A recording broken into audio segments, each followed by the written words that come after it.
y'all, Dr. Cindy here. I know this is a very trying time for many of us. And I know a lot of you are having to work from home who are not typically doing that. You're used to being around other people and you're used to going into an office space. But as many of you may know, we've been a virtual company since day one. So we have 11 years of working remotely. So what I want to share with you today are some things that you can do to keep your sanity during this trying time. So the first thing is you need to have a plan. You need to have a plan of where the humans in your house are going to be during this trying time.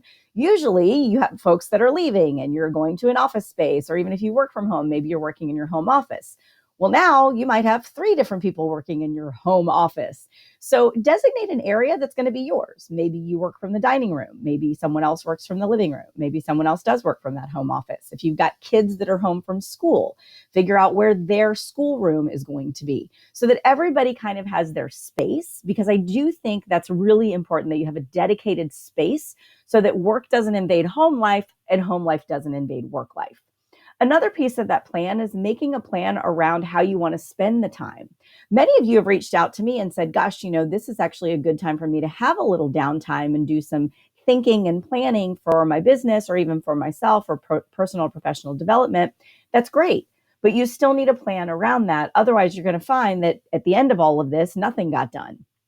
So create that plan of what you want to accomplish and give yourself maybe 60 days. We don't know how long this is going to last, but I'd say planning for 60 days is probably a good, safe bet at this moment. And then we can always speed up that plan if we all go back to work beforehand. But once you have the plan, that's when you actually start to create a schedule around it. You need to create a schedule for your day, your week, your month. And I firmly believe in having a work day that ends specifically. Now, we are tethered to our phones. I totally get it. I am too. But if you're sticking to a workday schedule, that'll actually help you to maintain a sense of normalcy. So if you typically commute to work, maybe instead of driving, you actually get out of your house and walk around the block a couple of times. That can be your new commute. You could also stick to a schedule where you have breakfast and then workday begins. So if your workday normally begins at 8 o'clock, maybe breakfast is still at 7 and then you go straight to work at 8. I'm quite fortunate that I still am doing a lot of coaching calls that are virtual. We're doing Zoom meetings, we're doing webinars. So my schedule is still fairly packed.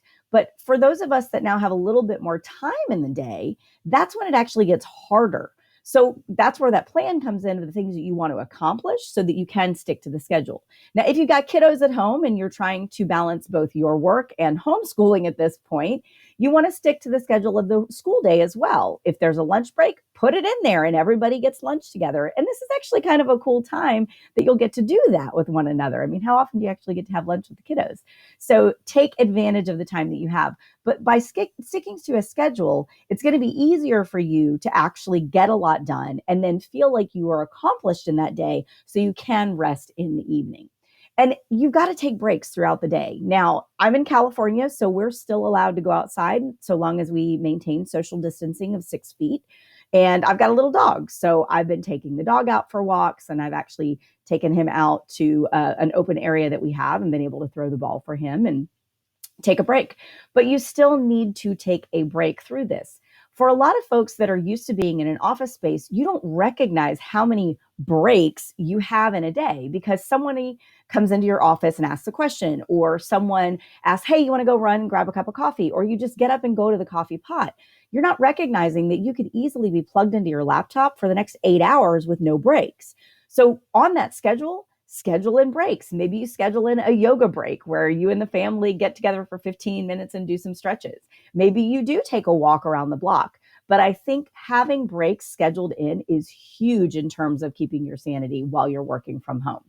And another piece is you've got to connect with humans. Now, there is that thing called a phone that still actually does make phone calls. It does more than text and check emails and social media.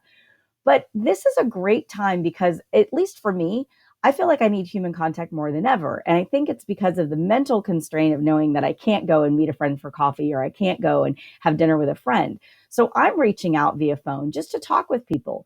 Think about the last time you had a phone conversation with somebody that wasn't over text. It was a pretty long time ago for most of us. So this is a great time to reconnect with your friends, with your family, with your loved ones. And don't forget, this is a great time to connect with clients. Now, I realize some of them are still figuring out their disaster recovery plan type thing in this moment. But even just calling and saying, hey, I'm thinking about you. How are you and your family doing during this time is huge. So do not forget the human connection. It is one of the most important things that you can do when you are working from home. So I hope these tips are helpful. I hope you are able to keep your sanity while working from home. And I'd love to hear what you're doing to cope with this difficult time. Stay safe out there. Wash your hands, guys.